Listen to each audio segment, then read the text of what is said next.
VR, yəni virtual reallıq deyəndə, yəqin ki, çoxumuzun ağlına ilk olaraq oyunlar gəlir, elə deyilmi? Amma işin əsli heç də belə deyil. Bugün biz VR-ın əyləncə dünyasından çıxıb, biznes üçün necə əvəzolunmaz bir alətə çevrildiyindən danışacağıq. Hazırsınızsa, başlayaq. Bəli, etiraf edək, bir çoxumuz VR-a hələ də belə baxırıq. Bahalı bir oyuncaq, mürəkkəb qurğular, kabellər, yəni sırf əyləncə üçün. Bəlkə siz də belə düşünürsünüz. Amma sizə bir xəbərim var. Bu təsəvvür artıq keçmişdə qalıb. Gəlin görək, niyə? Əslində, tam da indi gözümüzün qabağında səssiz bir inqilab yaşanır. VR artıq sadəcə bir texnoloji yenilik deyil. O, biznesin oyun qaydalarını kökündən dəyişən bir gücə çevrilib. Gəlin bir anlıq bu müqayisəyə baxaq. Baxın, əvvəllər VR dedikdə ağlımıza gələn buydu. Oyunlar, əyləncə, bir də o bahalı, hər tərəfin naqilli, mürəkkəb avadanlıqlar. Amma indi vəziyyət tamamilə fərqlidir. Artıq söhbət biznes əllərindən hər kəs üçün əlçatan olan naqilsiz və portativ cihazlardan gedir. Yaxşı, bəs bu böyük dəyişiklik necə oldu? Bütün bu dəyişikliyin səbəbi isə çox sadədir. Mobil VR inqilabı. Məhz bu, hər şey dəyişən o böyük sıçrayış oldu.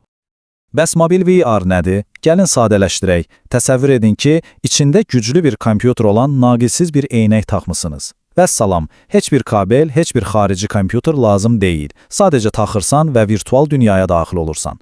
Məhz bu sərbəstlik, bu mobillik onu biznes üçün inanılmaz dərəcədə praktik və güclü bir alətə çevirir.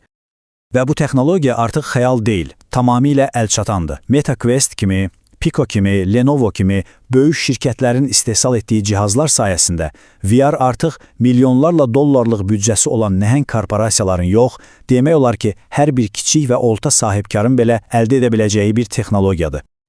Yaxşı, başa düşdük, texnologiya inkişaf edib, qiymətlər də düşüb, amma əsas sual budur, mənim biznesimə VR niyə məhz indi lazımdır?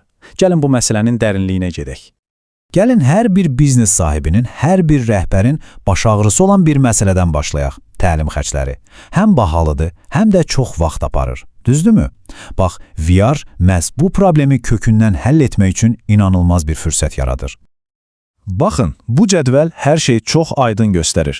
Ənənəvi təlimləri düşünün. Məkan kirayələmək, işçiləri harasa göndərmək, o səyahət xərcləri, bahalı avadanlıqlar. Amma VR təlimdə siz sadəcə bir dəfə investisiya edirsiniz. Vəssalam. Amma ən vacibi bəlkə də risk amilidir. Real həyatda edilən bir səhv bəzən çox baha başa gələ bilər. VR-da isə risk sıfırdır. İşçiləriniz istədikləri qədər 100 dəfə, 1000 dəfə eyni ssenarini təkrarlaya bilərlər. Həm də tamamilə təhlükəsiz və əlavə xərc olmadan. Elə sahələr var ki, orada bir səhvin dəyəri pulla ölçülmür. Birbaşa insan həyatı ilə ölçülür. Məsələn, neft-qaz sənayesi, hündür mərtəbəli tikinti, hərbi sahə. Bax, belə vəziyyətlərdə simulyasiya həqiqətən də həyat xilas edir. Bu sadəcə cəlbedici bir şüar deyil, reallıqdır.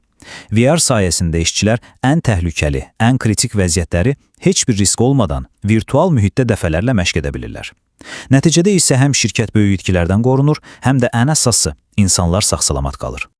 Xüsusilə də son illərdə məsafədən və hibrid iş rejiminin həyatımıza daxil olması ilə mobil VR-ın əhəmiyyəti daha da artdı. Artıq komandanızın fərqli şəhərlərdə, hətta fərqli ölkələrdə olması problem deyil. VR sayəsində onlar virtual bir məkanda toplaşıb, sanki eyni otaqdaymış kimi birlikdə təlim keçə, işləyə bilirlər. Yaxşı, təlim məsələsi aydındır, amma VR-ın gücü bununla bitmir. İndi gəlin üzümüzü şirkətin daxilindən xaricinə, yəni müştərilərə çevirək. Görək VR marketinq və satış dünyasını necə alt-üst edir. Bir anlıq təsəvvür edin. Siz müştəriyə məhsulunuz haqqında sadəcə danışmırsınız və ya şəklini göstərmirsiniz. Siz ona bir VR eynəyi verirsiniz və o, məhsulunuzu 3D formatda hər tərəfdən incələyə bilir və ya hələ tikilməmiş bir mənzilin içində gəzə bilir. Avadanlığı virtual olaraq sınaqdan keçirə bilir. Sizcə, bu təcrübə adi bir təqdimatdan nə qədər daha təsirli olar? Məhz bu, unudulmaz təcrübə yaratmaq və satışı qaçılmaz etmək deməkdir. Və bu, artıq sadəcə nəzəriyyə deyil. Baxın, şirkətlər artıq VR-ı marketinqdə fəal şəkildə istifadə edirlər.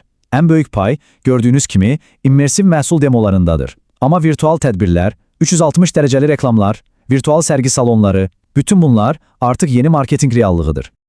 İndiyə qədər danışdıqlarımız işin sadəcə görünən tərəfi idi. Amma VR-ın əsl gücü bəlkə də gözə görünməyən tərəfindədir. Bu təkcə texnologiya deyil, həm də çox güclü bir strategiya və məlumat mənbəyidir. Gəlin pərdə arxasına baxaq. Bunu unutmamaq lazımdır. Müasir VR cihazları sadəcə bir ekran deyil. Onlar ağıllı platformalardır. Bu nə deməkdir? Bu o deməkdir ki, siz hər bir detalı izləyə bilərsiniz. Təlim zamanı işçinin hansı səhvləri etdiyini, nə qədər vaxt sərf etdiyini və ya virtual mağazanızda müştərinin ən çox hansı məhsula baxdığını, nəyə diqqət etdiyini, bütün bu məlumatları toplayıb, təhlil edə və bütün cihazları uzaqdan idarə edə bilərsiniz. Qısacası, VR sizə təxminlər üzərində yox, real məlumatlar, yəni data əsasında daha ağıllı, daha dəqiq biznes qərarları vermə imkanı yaradır. Beləliklə, bütün bunları nəzərə alaraq, gəlin yekunlaşdıraq və əsas suala qaydaq. Sizin biznesiniz bu yeni reallığın harasındadır? Əgər bugünkü müzakirəmizdən bir cümlə yadda saxlamaq lazım gəlsəydi, o bu olardı. VR artıq gələcəyin texnologiyası deyil, o bugünün real biznes problemlərini həll edən və demək olar ki, hər kəs üçün əlçatan olan bir vasitədir. Və sonda bu sual ilə sizi baş-başa buraxmaq istəyirəm. Sizin biznesiniz bu yeni reallığa hazırdırmı? Bəlkə də bu inqilaba qoşulmağın və rəqiblərdən bir addım öndə olmağın əsl vaxtı elə indidir.